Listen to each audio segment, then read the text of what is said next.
Okay. Our last storyteller is a dear friend of mine and colleague.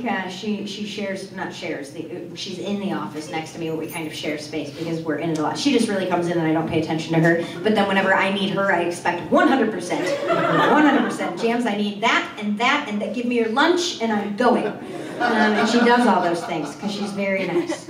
I call her Jams. You don't have to. Her name is, oh God, Jasmina. I just said your first name wrong because I panicked. Jasmina Camo biodegradable.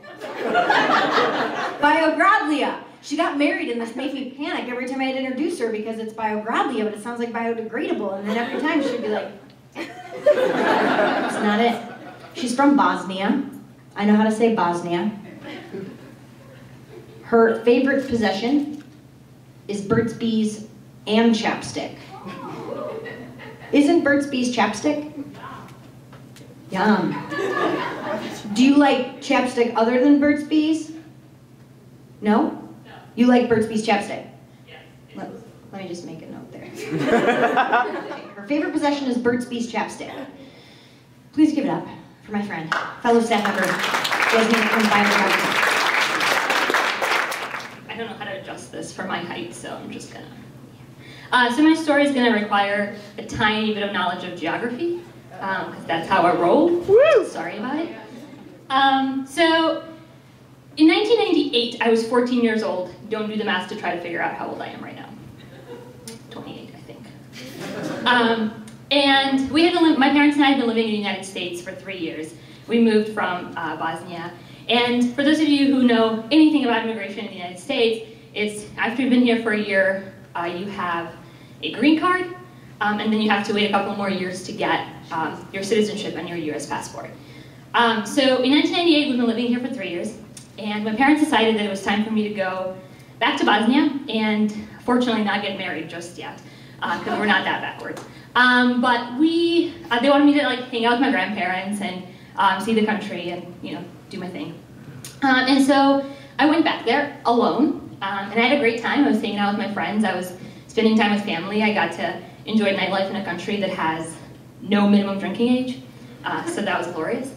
And in order to get from Sarajevo, which is in Bosnia, back to the United States at that time, you had to go through Vienna, and you had to take this overnight layover thing. And because the airline industry wasn't so bankrupt just yet, they actually put you up in a hotel while you waited. So that was pretty awesome.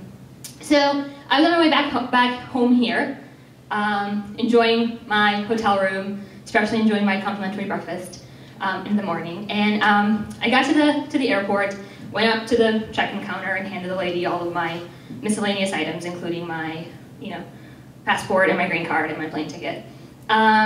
And she handed it back to me, wished me a pleasant flight.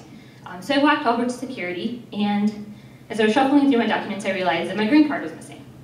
And I walked up to the security guard and I was like, hey, I don't know what happened, but I don't have my green card, but clearly I had it back there, let me in. He's like, negatory. Basically can't let me onto a flight without my proof of American legitimacy. So I sit there for a second and I think, number one, I am not going to call my parents because I don't want them to get worried. And I don't know if you can think about what could possibly go wrong with this plan, but that was my decision. The second thought I had was I've always watched these movies where if you're in a foreign country and shit goes down, just find an embassy.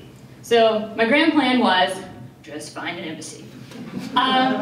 And the first stop that I made was to the customs office because as I was traveling with a Bosnian passport, in order to stay overnight in Vienna, I needed a visa.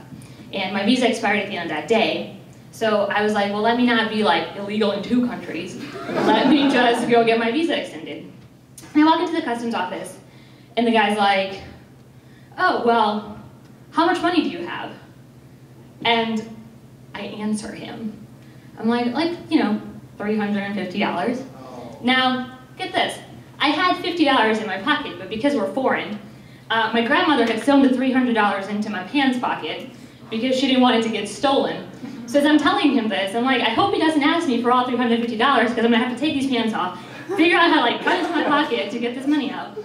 And he's like, well, you know, since you're a minor, if you actually get stopped by immigration, they're only going to charge you $75 as a fee. Whereas if you were to get your visa extended, it was going to cost $200. So I think you should just go on your merry way, stay out of trouble, you know, do your thing. And I'm like, all right, that sounds great. So plan is get to the embassy. So I walk out, you know, of the airport, all illegal and shit. Find a cab, and I'm like, take me to the embassy. And the guy does. At the embassy, I'm politely told that they don't really handle that business, that I need to go to the consulate. And by this time, like, hours have passed, like, my continental breakfast was, like, worn off.